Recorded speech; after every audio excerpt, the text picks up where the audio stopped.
స్నేహం చేస్తున్నారా? మరీ మంచిది.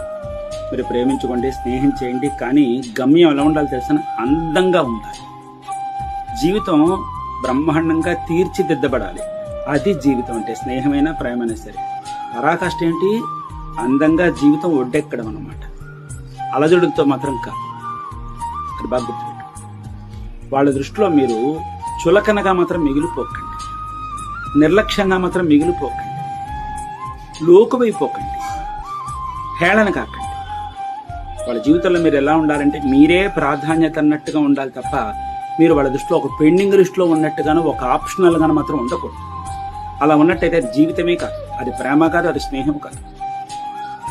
తెలిసిందా? వాళ్ళు ఇష్టం వచ్చిన మాట్లాడితే మాట్లాడే, లేకపోతే లేదు. ఒకవేళ మాట్లాడినా ఏదో వీధిలోకి వెళ్ళేటప్పుడు కుక్కలు తిరుగుతూ ఉంటాయి, 2 బిస్కెట్లు వేస్తే ఎందుకైనా పడుంటాయి అన్నట్టుగా మీతో 2 మాటలు మాట్లాడితే పొంగిపోయి పడుంటాళ్లే అనేటట్టుగా